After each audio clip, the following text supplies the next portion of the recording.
Il est ressuscité. Il est vraiment ressuscité. Alors, c'est une des vieilles traditions de l'Église que le jour de Pâques, on se salue par ces paroles. Il est ressuscité et en réponse, on répond, il est vraiment ressuscité. Et c'est vraiment un honneur, un privilège pour moi de pouvoir apporter la prédication le jour de Pâques. Pour ceux qui ne le savent pas, pour moi, c'est probablement la fête la plus importante de toute l'année, parce que ma conversion s'est effectuée à l'époque par des recherches en histoire sur la résurrection.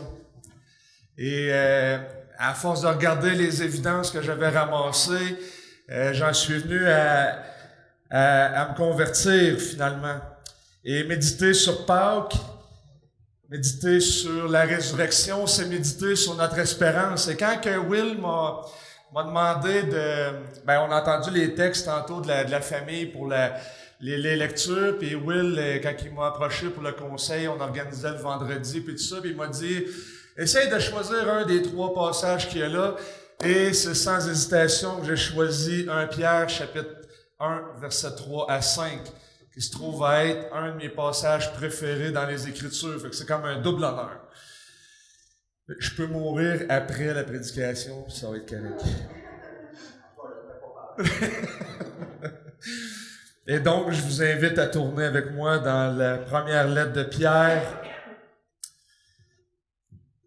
Et on va lire quand même une bonne section, mais on va s'attarder sur un bout de phrase qui se trouve à être ressuscité pour une espérance vivante. Mais quand même, faut voir le flot de l'argument. On va lire les versets 1 à 12. 1 Pierre, chapitre 1. Il va y avoir un PowerPoint. Le texte n'est pas là, mais le PowerPoint va arriver.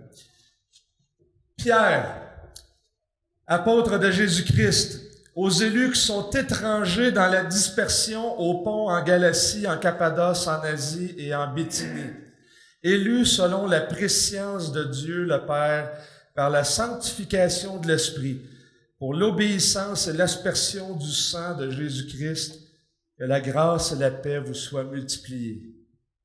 Béni soit le Dieu et Père de notre Seigneur Jésus-Christ, qui, selon sa grande miséricorde, nous a régénérés par la résurrection de Jésus-Christ d'entre les morts pour une espérance vivante, pour un héritage qui ne peut ni se corrompre, ni se souiller, ni se flétrir, et qui vous est réservé dans les cieux, à vous qui êtes gardés à la puissance de Dieu, par la foi, pour le salut, prêt à être révélé dans les derniers temps. Vous en tressaillez d'allégresse, quoi que vous soyez maintenant pour un peu de temps, puisqu'il le faut, affligé par diverses épreuves, afin que votre foi éprouvée, bien plus précieuse que l'or périssable, cependant éprouvée par le feu, se trouve être un sujet de louange, de gloire et d'honneur lors de la révélation de Jésus-Christ. Vous l'aimez sans l'avoir vu, et sans le voir encore, vous croyez en lui, et vous en tressaillez d'une allégresse indicible et glorieuse, en remportant pour prix de votre foi le salut de vos âmes.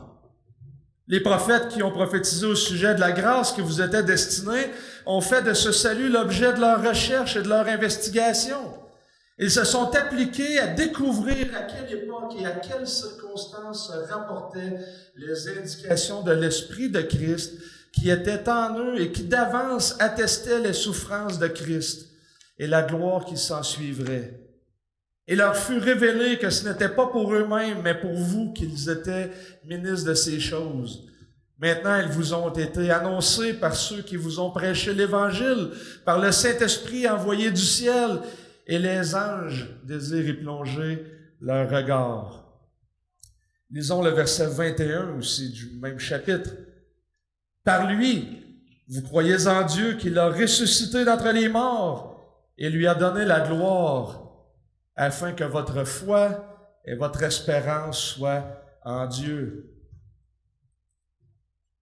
3,18. En effet, Christ aussi est mort une seule fois pour les péchés, lui juste pour les injustes, afin de vous amener à Dieu. Mis à mort selon la chair, il a été rendu vivant selon l'Esprit. Prions. Seigneur, nous voulons venir devant ton trône de grâce pour vous louer, pour vous adorer, pour l'espérance que vous nous avez donnée en Jésus-Christ. Nous voulons élever votre nom et vous bénir, parce que ton nom est au-dessus de tout nom.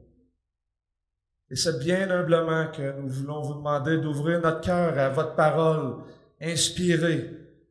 On a lu ce texte des nombreuses fois pour probablement plusieurs d'entre nous, mais on veut être des disciples qui se laissent façonner. Et c'est ça mon désir, que votre esprit, que vous nous séduisiez à nouveau par cette espérance qu'on trouve en Jésus, votre Fils, le seul et l'unique. Produis en nous le fruit de l'espérance, le fruit de repentance, le fruit digne d'être votre enfant.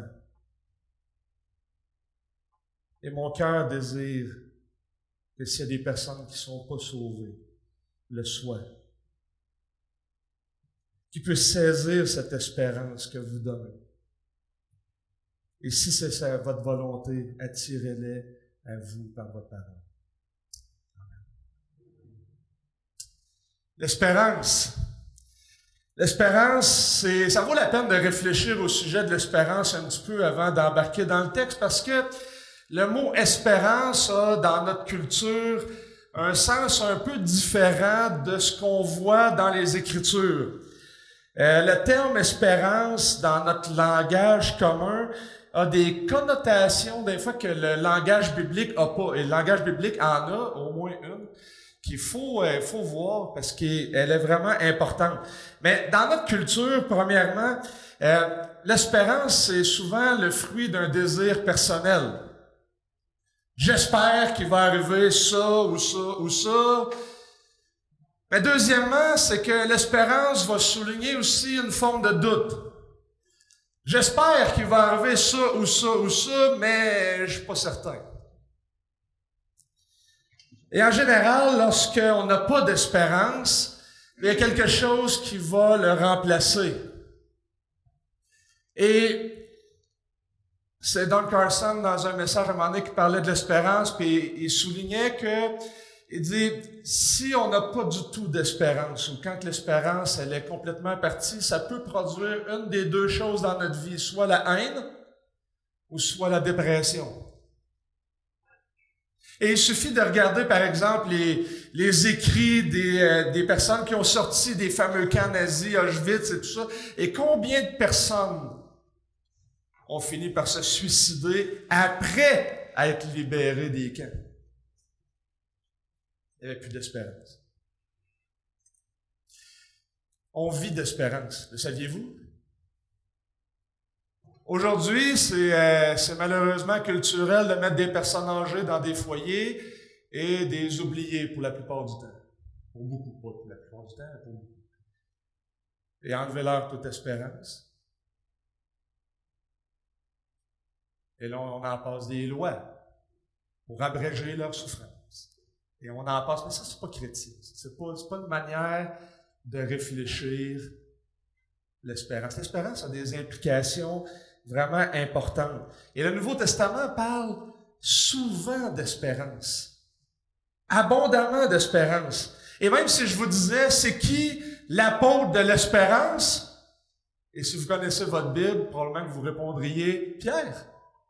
Pierre parle particulièrement de l'espérance, surtout dans le premier chapitre, mais à plusieurs reprises dans sa lettre. Mais quelques détails bibliques peut-être qu'il faut voir au niveau de l'espérance, au niveau biblique. Premièrement, effectivement, des fois, l'espérance, ça peut être empreint de doute. Tu sais, Paul qui dit « J'espère aller vous voir, mais je suis pas certain. Ça se peut qu'entre-temps, je fasse encore un autre naufrage. Ça se peut que je sois lapidé. Ça se peut que la température, ça se peut. Tu sais, j'espère aller vous voir, mais bon, Dieu voulant. » Mais des fois, oui, l'espoir peut être douteux, mais assez souvent dans le Nouveau Testament, l'espérance est certaine. Et là, ça fait bizarre de dire une espérance certaine parce qu'on parle pas comme ça, là. C'est comme pas un langage qu'on a. Mais faut voir que, en fait, mon point, c'est qu'il faut voir que le contexte de l'utilisation du mot espérance ou du concept va déterminer le sens de son utilisation. Est-ce que c'est une espérance qui est douteux, qui espère mais qui doute, ou ben non, c'est une espérance qui est certaine. Même si on parle pas comme ça, ça peut sembler étrange, mais je vous illustre tout ça, ce que je suis en train de dire, ok? Parce qu'il y a vraiment un concept chrétien qu'il faut saisir dans l'espérance. Si je pose la question, et là, ça devrait avoir des yeux allumés.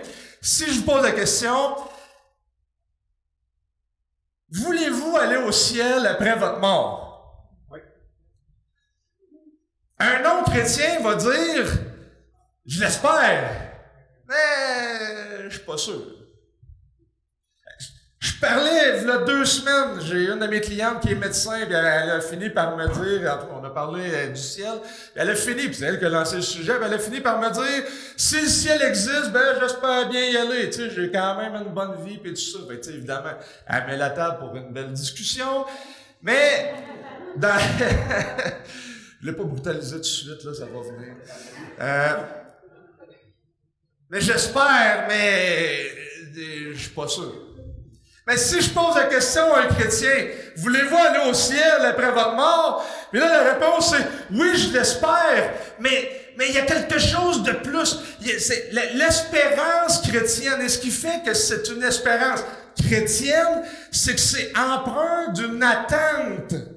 C'est pas juste que, oui, j'espère y aller, mais c'est que je le désire, je le regarde, je le médite, je marche vers, je l'attends. Et à la limite, j'ai quasiment hâte. C'est ça, l'espérance chrétienne. C'est ça qui est chrétien.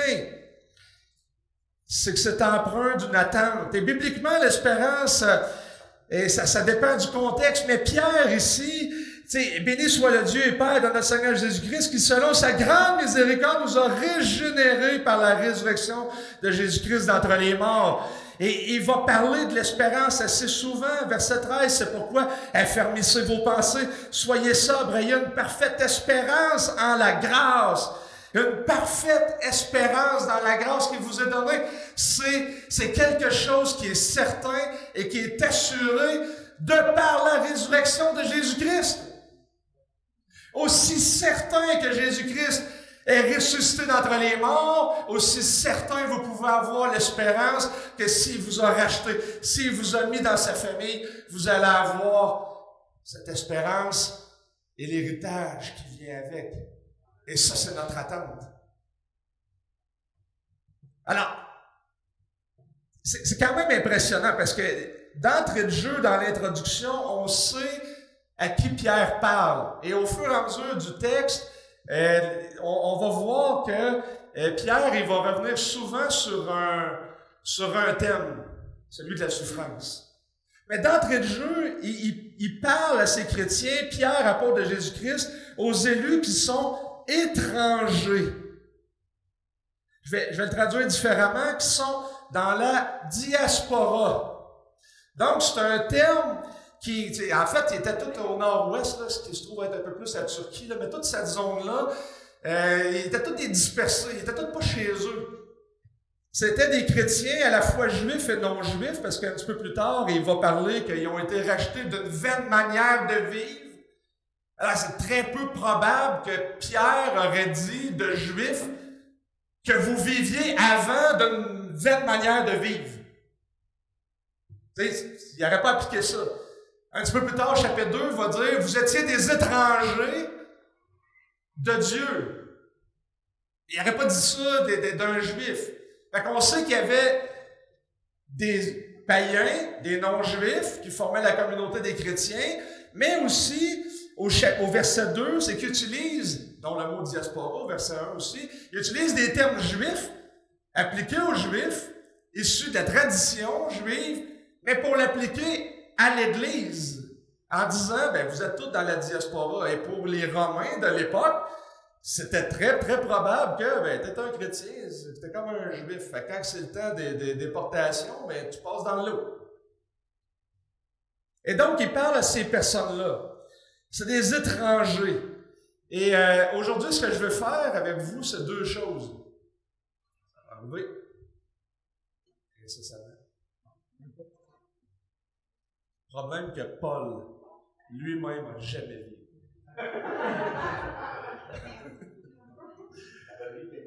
Ouais, c'est ça. On peut-tu me changer la diapo? Des fois, on fait ça, peut-être pour mettre dessus.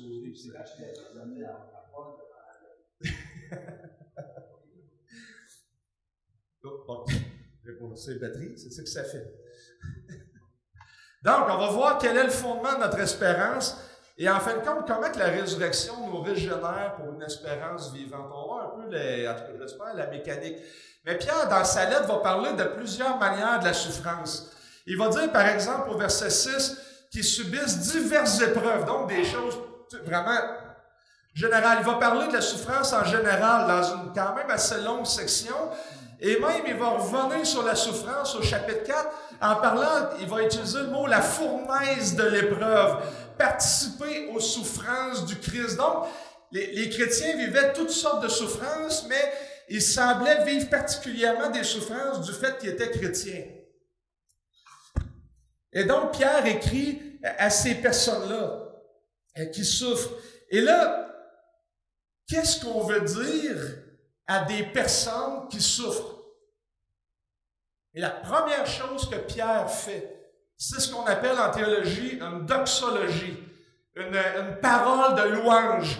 Il finit par les décrire, élu selon la préscience de Dieu le Père par la sanctification de l'Esprit pour l'obéissance à l'aspersion du sang de Jésus-Christ. Cette expression-là fait référence en grande partie à Exode 24, où Moïse aspergeait le peuple pour qu'il rentre dans l'Alliance. Et ici, dans le premier verset, Pierre est en train de dire qu'ils sont élus, que Dieu les préconnaissait.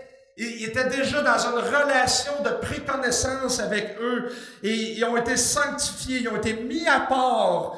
Et après ça, ils sont devenus dans une nouvelle alliance scellée par le sang de Jésus-Christ. Et la bénédiction, que la grâce et la paix vous soient multipliées. Et là, tout de suite après son introduction, il part en doxologie, en louange. Béni soit le Dieu et Père de notre Seigneur Jésus-Christ. Et des versets 3 à 12, c'est une seule phrase. Complexe, avec plusieurs bouts, mais la donnée principale de la phrase, c'est cette doxologie. Béni soit le Dieu et Père de notre Seigneur Jésus-Christ. Et le reste va venir se connecter à cette phrase-là, va venir composer la phrase dans des propositions on avait appris ça en français là, à l'époque, là, qui se subordonnent.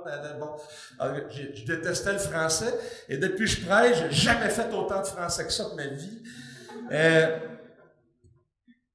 Mais donc, il y a plein de pensées qui vont être connectées dans cette phrase complexe qui viennent en appui à cette grande doxologie-là, cette grande hymne qui est là.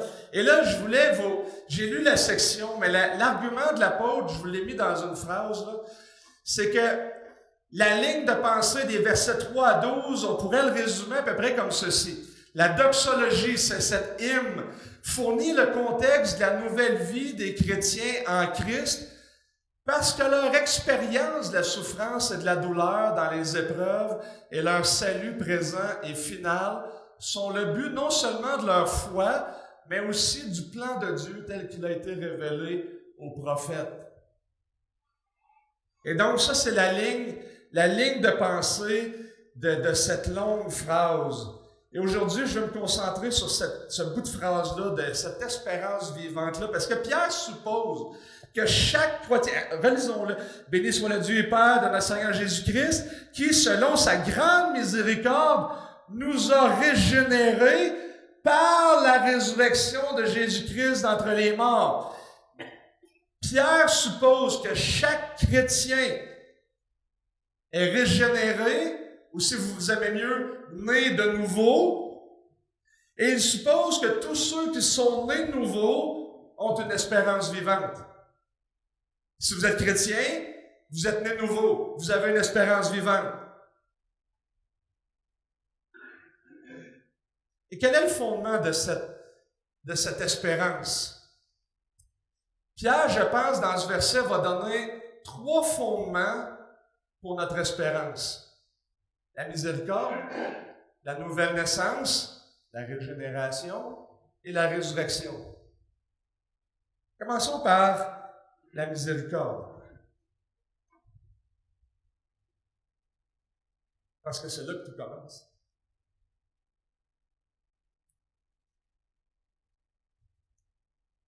Lorsqu'on pense au salut qui est présenté, ici dans ce passage, je pense qu'on devrait être rempli d'humilité. Parce que Pierre, voyez-vous, va commencer « Béni soit le Dieu et Père de notre Seigneur Jésus-Christ, qui, selon sa miséricorde, sa grande miséricorde, ça en prend pas mal, si vous vous connaissez.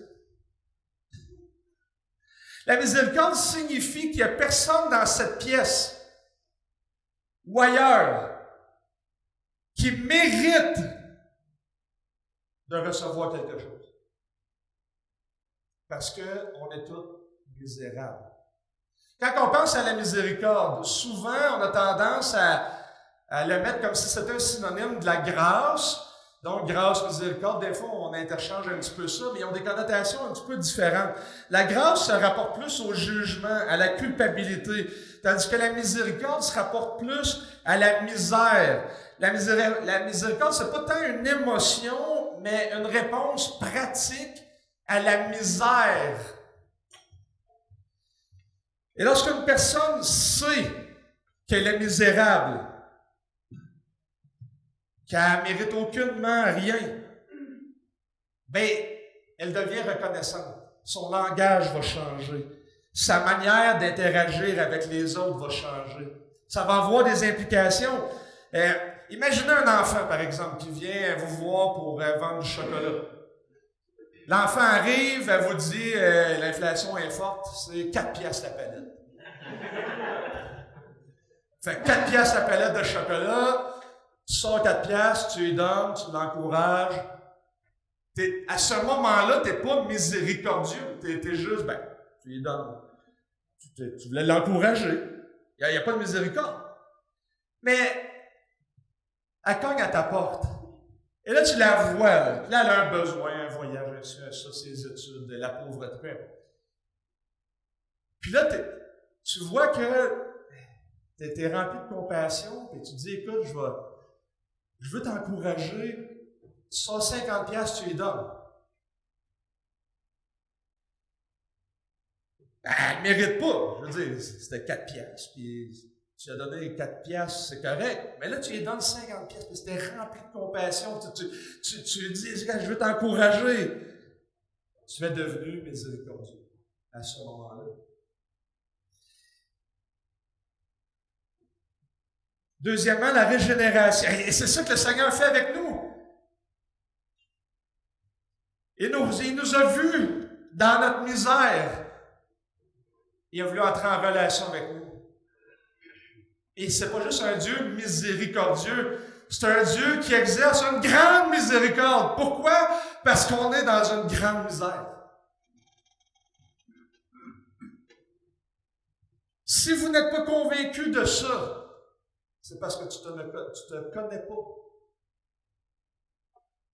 Moi, je me connais. Puis Dieu me connaît plus que je me connais. Je discutais avec mon épouse cette semaine, puis on disait, tu sais, même si on est, mettons-le, même si on était capable de dire, écoute, on cloue Jean-Luc sur une croix, là, c'était pas une bonne journée pour elle. Non, c'est pas fait que, mettons qu'on dit, on cloue sur une croix, qu'on veut expérimenter ce que Jésus a expérimenté. Fait que ma réponse, très médicale, j'ai dit à ma femme, mais en même temps, Jésus était déjà magané avant même de recevoir le premier coup de poing sur la mâchoire. Elle Ça va être comment ça? Mais dans le jardin de Gethsémane, quand les grumeaux de sang, là, c'est un phénomène en médecine qu'on appelle hématidrose, qui provient c'est un phénomène qui est connu, qui est rare, mais connu, mais qui provient d'une grande source de stress. Et c'est les capillaires de peau qui éclatent. Et ça fait en sorte qu'il y a une transpiration qui vient un peu comme les grumeaux de sang. Et donc, ce que ça a pour effet direct, c'est de fragiliser la peau, de rendre extrêmement sensible. Et donc, chaque coup que Jésus leur sentait probablement plus qu'une personne normale, parce qu'il était déjà atteint avant même d'y aller. Fait que mettons qu'on... Ouais, mais ma femme me dit, OK, mais elle dit, mettons qu'on a ça aussi. On ne sera pas capable d'arriver à la pleine mesure parce que il a vraiment été séparé du Père. Il a pris le jugement sur lui. Il l'a fait. On n'est pas capable de mesurer. Lui, il le sait. Et même si tu te sens misérable, la Bible te dit, ton sentiment est probablement pas assez grand. On n'est pas conscient, je crois, de toute l'ampleur de la séparation entre nous et Dieu. Et quand Pierre éclate en louange, il loue sa miséricorde, sa grande miséricorde, parce qu'on est des grands misérables. Et deuxièmement, il va nous régénérer. Donc, le deuxième fondement, alors, sa grande miséricorde nous a régénérés. Alors, c'est l'équivalent dans le Nouveau Testament de nouvelle naissance, mais c'est quand même un langage fort, radical. Même si tu essaies fort de toutes tes forces de devenir chrétien, de naître de nouveau, tu ne seras pas capable. Ça prend une nouvelle naissance. Ça prend rien de moins que quelque chose d'aussi radical que d'être transformé par Dieu lui-même. Parce que tu ne peux pas te donner de la naissance à toi-même.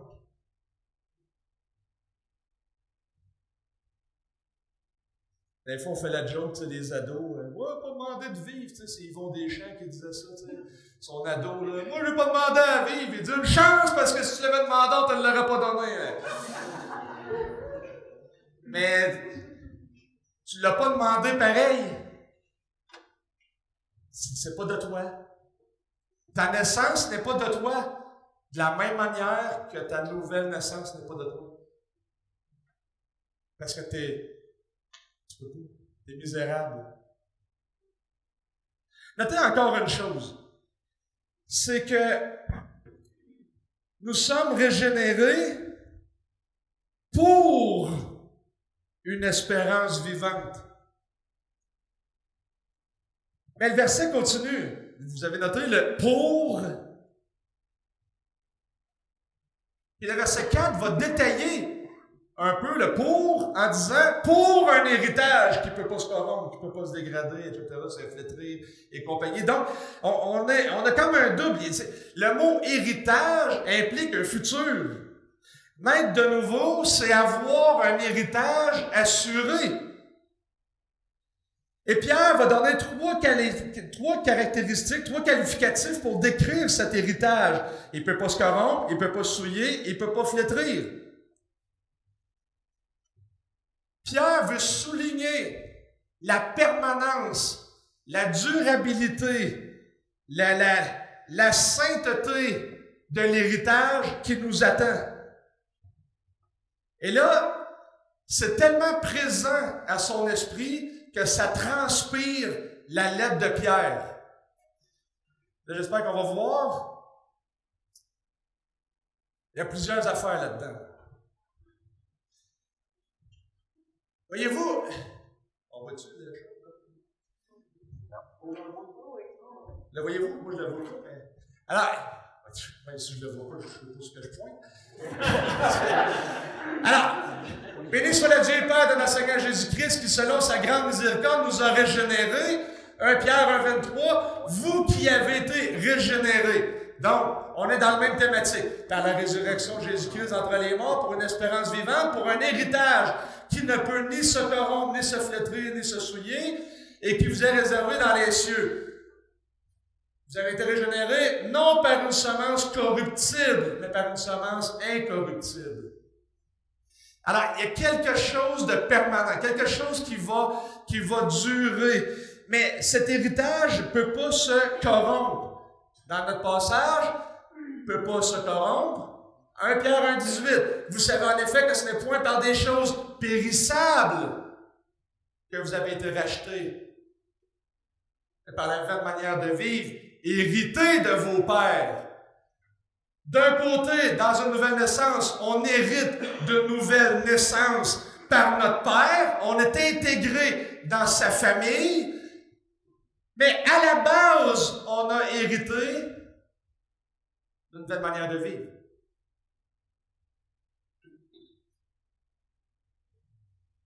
Le verset 19 que j'ai pas mis là, de quelle manière qu'on est racheté par quelque chose qui est pas corruptible. On n'est pas racheté par de l'or, de l'argent et tout ça, mais par le précieux sang de Christ comme d'un agneau sans défaut et sans tache. Il est sans défaut et sans tache. Ici, notre héritage ne peut pas se corrompre ni se souiller. C'est un héritage qui est sans tache.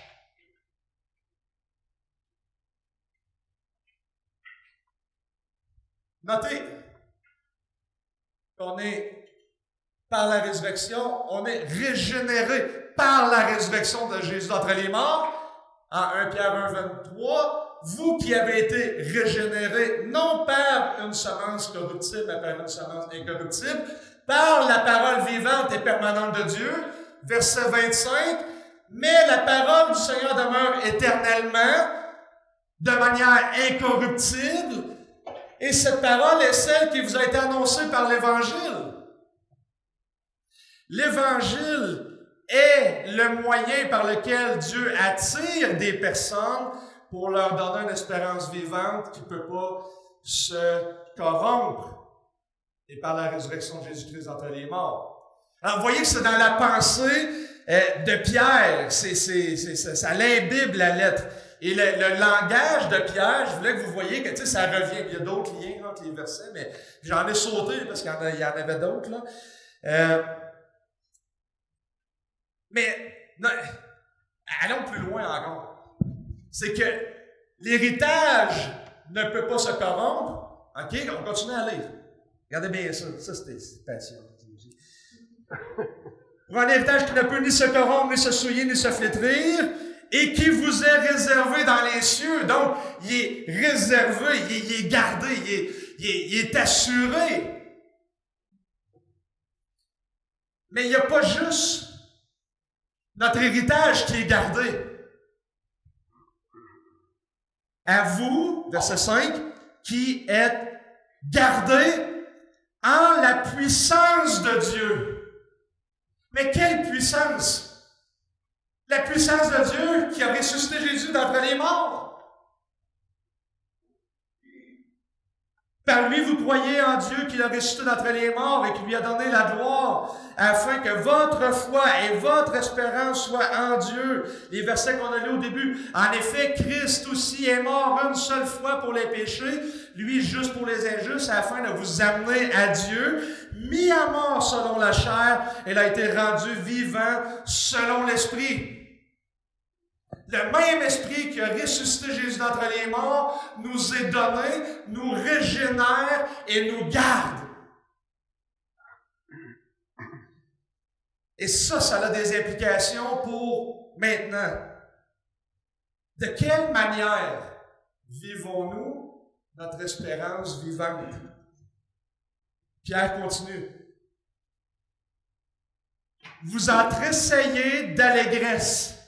On vit cette espérance vivante-là dans la joie.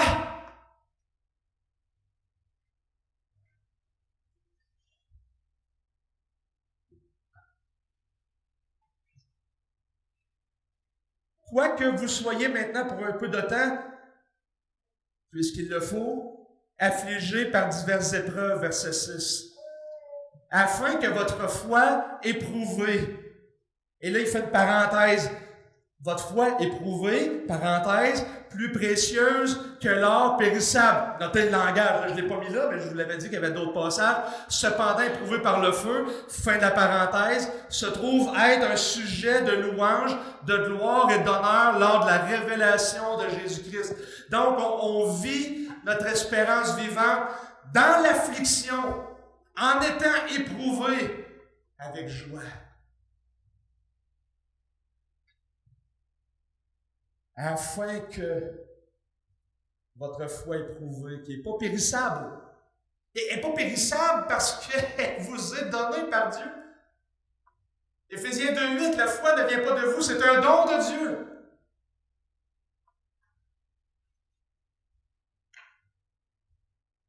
Et c'est pas la foi que tu as mis en Dieu parce que tu as pris une décision de devenir chrétien qui va être glorifiée, c'est pas ça. C'est la foi que Dieu t'a donnée qui va garder, qui va t'amener jusque dans la gloire. La lettre de Pierre termine comment? Puis c'est probablement pour ça que Pierre, c'est ma lettre préférée du Nouveau Testament, c'est à cause de 1 Pierre 5:10. Le Dieu de toute grâce qui, en Christ, vous a appelé à sa gloire éternelle, après que vous aurez souffert un peu de temps, vous formera lui-même, vous affermira, vous fortifiera, vous rendra inébranlable. À lui la puissance au siècle des siècles. Amen. Pierre commence par une doxologie et finit comme ça. Et la vie chrétienne devrait commencer par la louange et se terminer dans la louange. On vit notre espérance vivante, premièrement, par la joie. Mais c'est pas fini. On le vit aussi, verset 8, vous l'aimez sans l'avoir vu.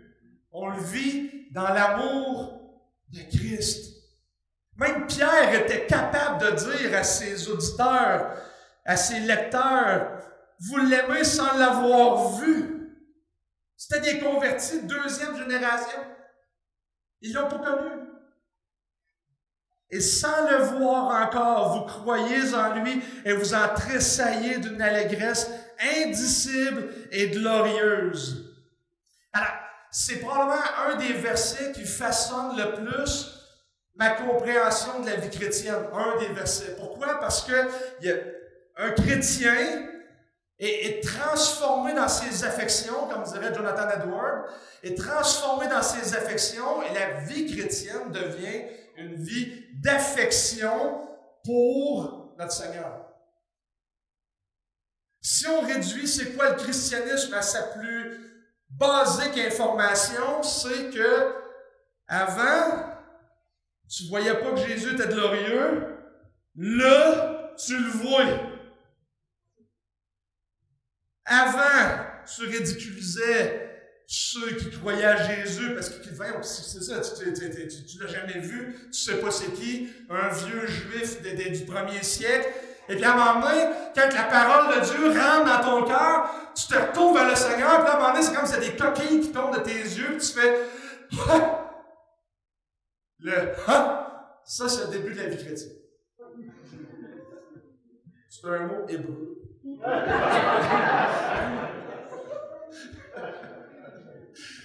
C'est pas vrai, là, pour les auditeurs de...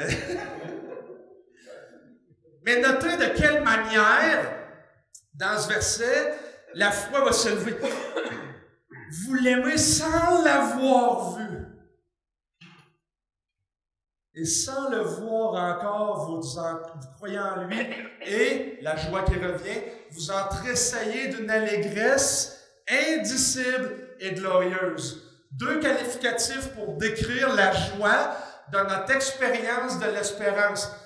Elle est indicible au sens où elle est vraiment difficile à décrire. C'est comme, tu vis des épreuves, le monde voit que tu es joyeux, tu sais, c'est comme écoute, j'aimerais ça te le dire, j'aimerais ça. Tu sais, c'est comme quelque chose qui fait pas. Jésus, quand il va parler de la nouvelle naissance, tu sais, il dit, il faut naître de nouveau, sinon tu peux pas voir le royaume de Dieu. Après ça, il faut que tu naisses d'eau et d'esprit, en référence à des passages de l'Ancien Testament, où ce que le Saint-Esprit va venir faire naître. Et là, soudainement, après, il ajoute, le vent vaut ce que tu veux, sais pas d'où ce qui vient, d'où ce qui s'en va, mais tu vois les effets. Là, tu te dis, OK, il en est de même de ceux qui ont l'esprit.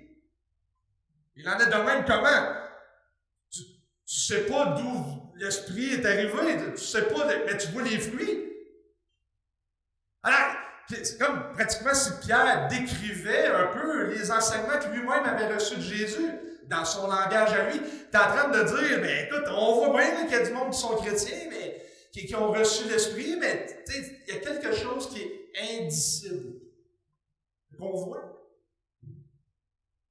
Deuxième caractéristique, c'est que la nature de cette joie est glorieuse. Ça, c'est intéressant. Il y a quelque chose. Tu sais, la gloire de Dieu dans les Écritures, on la voit souvent par la lumière. Tu sais, la gloire de Dieu est descendue, la Shekinah, tu sais, la fumée qui descend. C'est quelque chose qui émane. La gloire de Dieu, c'est quelque chose qui émane. Et la joie, elle est glorieuse, elle est céleste, elle vient, puis après ça, elle sort. Et la Bible est claire sur ce sujet-là. Prenez 2 Corinthiens, si vous voulez tourner au chapitre 3, et ça va faire un peu... Pierre, il dit des choses, mais Paul va dans le même sens.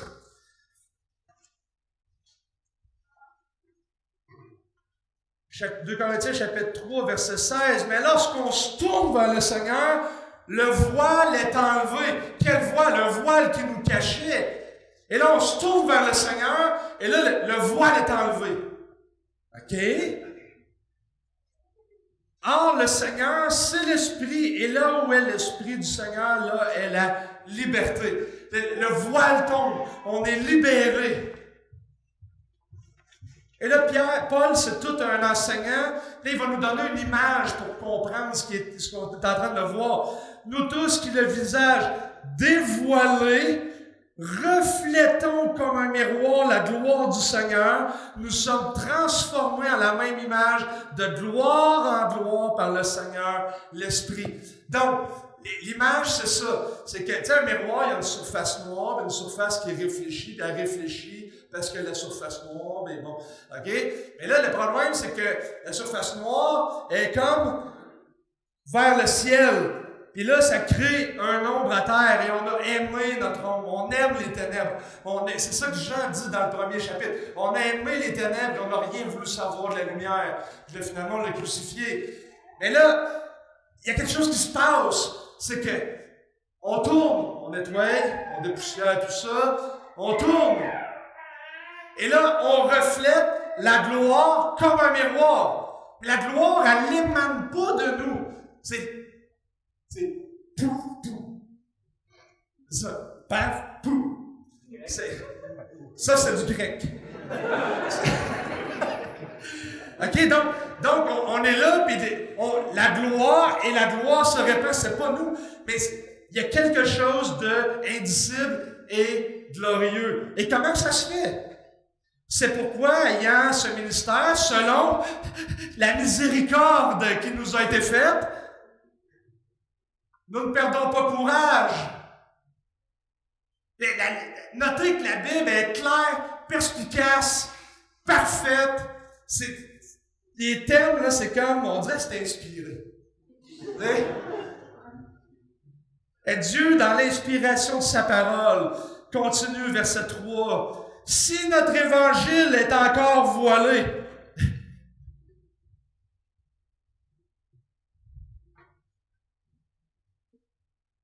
si notre évangile est encore voilé, il est voilé pour ceux qui périssent avant, après. Pour les incrédules dont le Dieu de ce siècle a aveuglé les pensées afin qu'ils ne voient pas resplendir le glorieux évangile du Christ qui est à l'image de Dieu. Nous ne prêchons pas nous-mêmes, c'est le Christ Jésus, le Seigneur que nous prêchons. Et nous nous disons serviteurs à cause de Jésus. Car Dieu qui a dit, et notez le langage de création, la lumière brillera du sein des ténèbres, a brillé dans nos cœurs pour faire resplendir la connaissance de la gloire de Dieu sur la face de Christ. Et Pierre va dire, sans le voir, vous en tressaillez d'une allégresse indicible et glorieuse. C'est tellement des beaux passages. Et en fin de compte, il y a quelqu'un, il y a Satan qui vient. C'est comme cet évangile, la gloire de Christ, émet comme une lumière. Et Satan veut pas qu'on voit la lumière. Parce que voir, c'est pas quelque chose de neutre.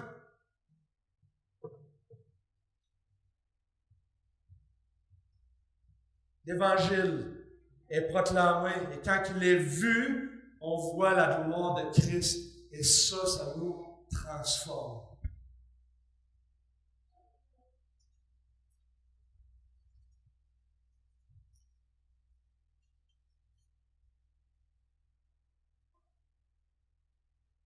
La foi et le salut. J'espère vous avoir convaincu que Pierre a dans sa pensée la durabilité, la qualité, l'incorruptibilité de l'héritage qui vous attend si vous êtes né nouveau. Et je veux vous encourager, c'en est de la même chose pour votre foi. Même quand le monde autour de vous semble s'écrouler. Dieu dit, je vais te garder. C'était ma première section sur les fondements de l'espérance. Maintenant, comment que la résurrection nous régénère pour une espérance vivante?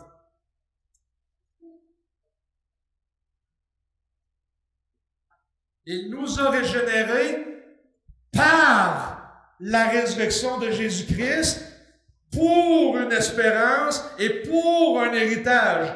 Le mot vivante, espérance vivante, relie l'espérance à la résurrection. Elle est vivante parce que lui est vivant. C'est par la résurrection que nous sommes nés de nouveau. Pas de résurrection, pas de nouvelle naissance.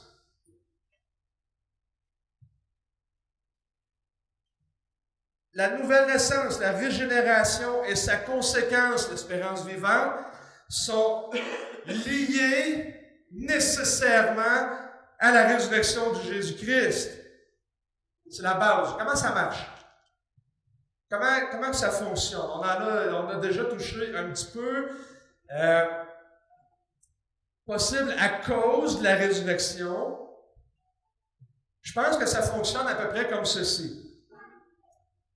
Lorsque le Saint-Esprit entre dans nos vies, nous envahit pour nous faire naître, une nouvelle personne est en train de naître.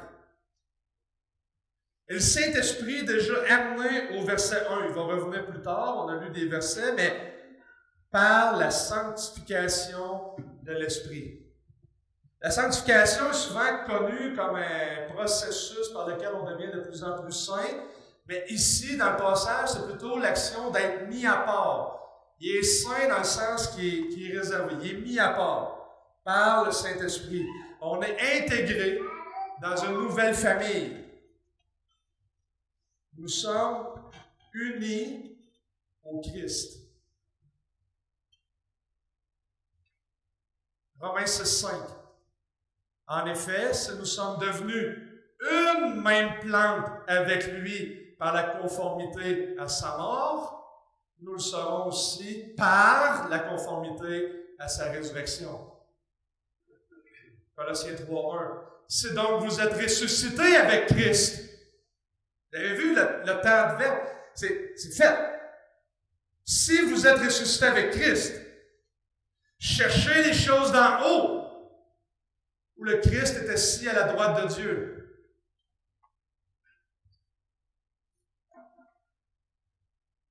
Pour vous, vous n'êtes plus sous l'emprise de la chair, mais sous celle de l'Esprit, si du moins l'Esprit de Dieu habite en vous. Si quelqu'un n'a pas l'Esprit de Christ, il ne lui appartient pas. Et si Christ est en vous, le corps, il est vrai, est mort à cause du péché, mais l'Esprit est vie à cause de la justice. Et si l'Esprit de celui qui a ressuscité Jésus d'entre les morts habite en vous, celui qui a ressuscité Christ Jésus d'entre les morts donnera aussi la vie à vos corps mortels par son esprit qui habite en vous. Donc, ça pointe vers notre propre résurrection, mais il y a quelque chose de déjà débuté. Avez-vous déjà pensé? Vous êtes ressuscité en Christ. Un autre excellent passage, si on continue à lire Colossiens 3.1 qu'on a vu, écoutez le langage. Si donc vous êtes ressuscité avec le Christ, cherchez les choses en haut où le Christ est assis à la droite de Dieu. Pensez à ce qui est en haut et non à ce qui est sur la terre, car vous êtes morts et votre vie est cachée avec le Christ en Dieu. Quand le Christ, virgule, français, quand le Christ, votre vie, virgule, paraîtra, alors vous paraîtrez aussi avec lui dans la gloire. Pierre, à vous qui êtes gardés en la puissance de Dieu, par la foi, pour le salut, prêt à être révélé dans les derniers temps. Verset 9. En remportant pour prix votre foi, le salut de vos âmes. Alors, nous sommes régénérés par la résurrection de Jésus-Christ pour une espérance, pour un héritage, et ça, c'est le fruit du Saint-Esprit qui nous amène à naître, qui nous amène la nouvelle naissance. Et là, on a une bien petite compréhension de ces réalités-là qu'on va recevoir au ciel dans sa plénitude. On n'a pas de moyen de comprendre pleinement ce qui est en train de se passer, mais nous devons avoir la compréhension la plus fine, la plus claire, la plus pure, la plus vraie, la plus large, la plus profonde, la plus vaste possible. Parce que ça produit de la joie au milieu des épreuves.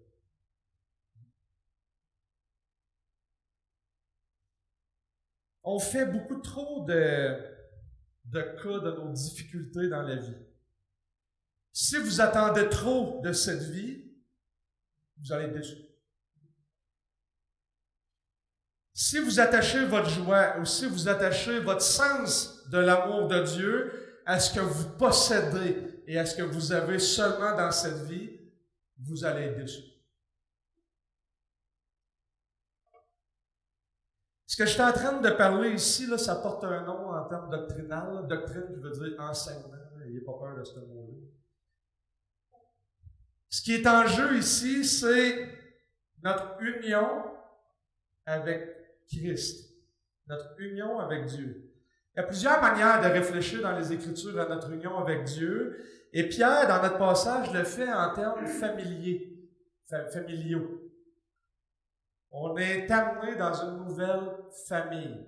Paul, vous avez vu tantôt, c'était plutôt, on est en Christ. On est placé en lui. On est intégré dans sa famille. On est né de nouveau. Et quand on prend des textes comme aujourd'hui, puis ça a quand même une très bonne implication, ce que je vais vous faire, ce que je vais vous parler. Et cette semaine, je réfléchissais là-dessus, puis j'écoutais Saint-Clair Ferguson, qui est mon conférencier, prédicateur préféré pour le sujet de l'union avec Christ. Et il était complètement d'un autre contexte, c'était vraiment pas ça. Puis, mais je réfléchissais à notre union avec Dieu. Puis à un moment donné, il soulevait que, en tant que chrétien, quand on veut se définir, quand on veut passer un sondage aux personnes, avez-vous remarqué que la majorité des chrétiens vont se définir en tant que chrétiens? Quand il dit ça, moi je suis comme, ouais.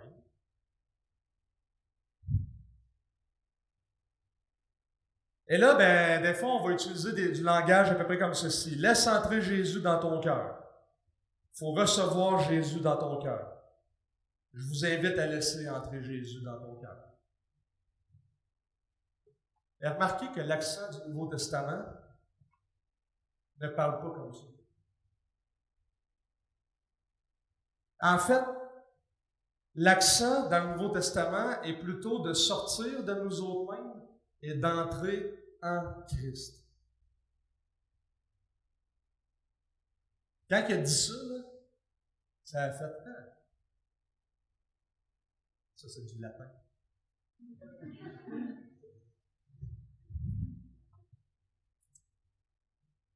Et là,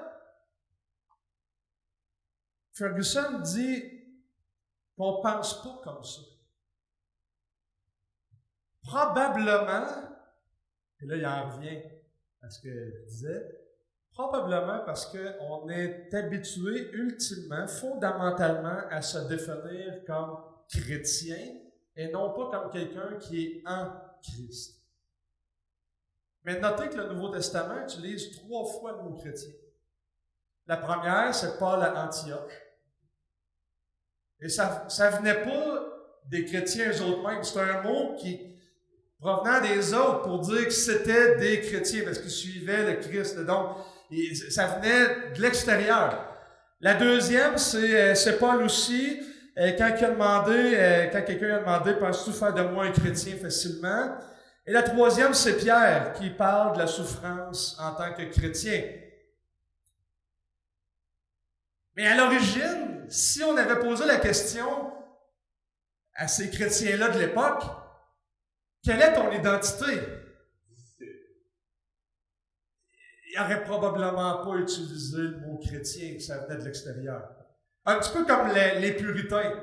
Les puritains ne s'appelaient pas eux-mêmes puritains. Ça venait de ceux de l'extérieur qui les accusaient tu sais, bon, puis là, à un moment donné, bon, ça a rentré dans l'histoire, puis tout ça. Et probablement qu'aujourd'hui, le mot fondamentaliste a un peu la même connotation. Tu sais, donc, t'es fondamentaliste, t'es un orthodoxe, tu sais, bon, ben, tu sais, on se décrit pas comme ça, tu sais, vous comprenez l'idée? À l'époque du Nouveau Testament, ce serait probablement pas défini comme ça. Le Nouveau Testament va plutôt utiliser des expressions comme né de nouveau, régénéré, mis en Christ, adopté et compagnie. Mais Paul va utiliser à plus de 200 reprises le mot en Christ. Même qu'il va dire dans 2 Corinthiens 12:2, « Je connais un homme en Christ qui... » Il parle de lui-même à la 3e personne pour ramener son sujet, le ministère et compagnie. Puis il parle de lui-même comme je connais un homme là, en Christ.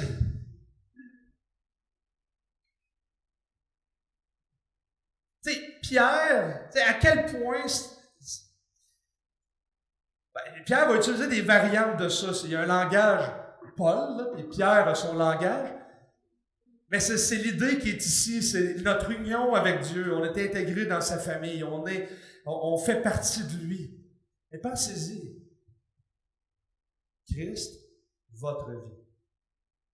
Si vous êtes ressuscité en Christ, c'est vous êtes ressuscité. Cette semaine, ça m'a vraiment frappé de dire, faut que je change, faut que je change mes pensées.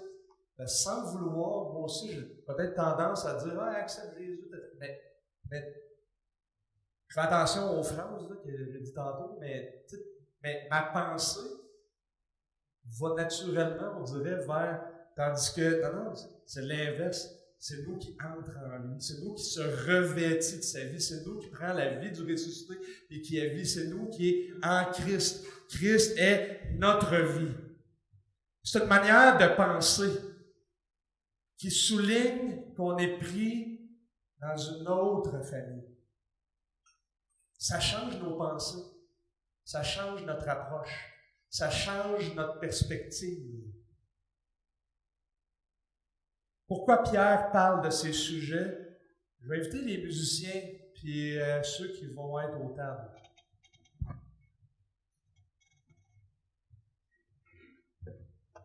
Pourquoi Pourquoi c'est la première chose qu'il mentionne à ces chrétiens qui vivent des difficultés? Parce qu'il me semble que le fait de comprendre ce que signifie être en Christ nous permet d'apprendre à vivre réellement une vie chrétienne.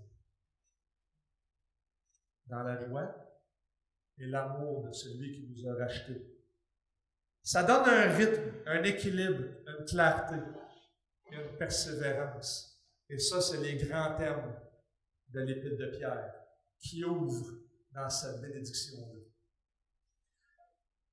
Et quel bon moment pour prendre le repas du Seigneur. Un repas qu'il nous a laissé pour se rappeler sa mort, le prix de sa grande miséricorde, sa résurrection. Il nous a laissé, c'est fait. Si tu es né nouveau, le repas est pour toi. Si tu ne l'es pas, change ta vie, repens-toi, pour que ce repas devienne le tien, que tu puisses goûter qu'il y a vraiment une espérance vivante qui t'attend, un héritage, un vrai. Et de la manière qu'on va fonctionner, vous avez vu, c'est un vrai. On va vraiment rompre le pain. Dans les deux lignes de côté, faites une file, venez vous servir, prendre un morceau de pain, une coupe. C'est du vin, c'est du vrai. Dedans, on a quand même du jus de raisin aussi. Si jamais vous, pour quelconque raison, vous aimez mieux le jus de raisin, dites-le à Patrice et Jacques. Ils sont là pour ça. Rompons le pain, frère.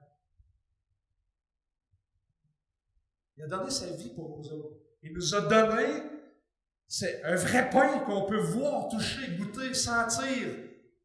De la même manière, notre espérance est. C'est bon de prendre ce repas avec vous. Laissez-moi prier.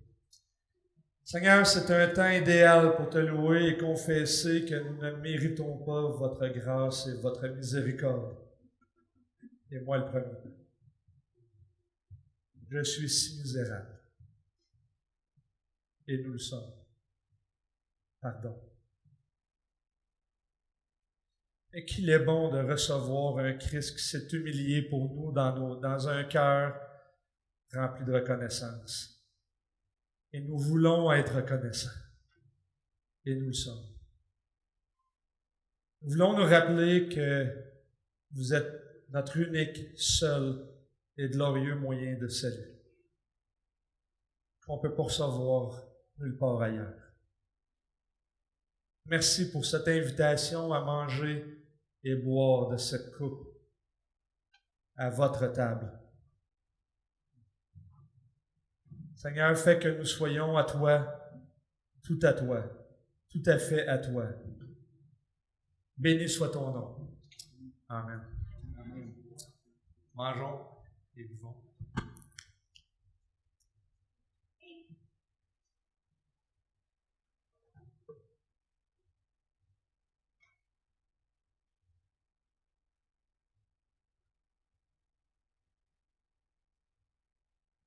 Pierre à ces chrétiens qui souffrent, commence. Béni soit le Dieu et Père de notre Seigneur Jésus-Christ, qui selon sa grande miséricorde nous a régénérés par la résurrection d'entre les morts de Jésus-Christ, pour une espérance vivante et pour un héritage. Et donc, quel bon temps pour louer son nom. Chantons ensemble. Alors, on va vous envoyer en commission et vous bénir avant ce repas. Et laissez-moi vous lire encore dans 1 Pierre chapitre 3, verset 15. Mais sanctifiez dans vos cœurs Christ le Seigneur. Soyez toujours prêts à vous défendre contre quiconque vous demande raison de l'espérance qui est en vous, mais faites-le avec douceur et crainte, en ayant une bonne conscience, afin que là même où on vous calomnie, ceux qui diffament votre bonne conduite en Christ soient confondus. Et je voudrais vous bénir avec les dernières paroles, quasiment à la fin, 1 Pierre 5, 10. Le Dieu de toute grâce qui en Christ vous a appelé à sa gloire éternelle. Après que vous ayez souffert un peu de temps, vous formera lui-même vous affermira, vous fortifiera et vous rendra inébranlable. À lui la puissance au siècle des siècles. Amen. Soyez bénis. Il est ressuscité. Il est vraiment ressuscité. Amen.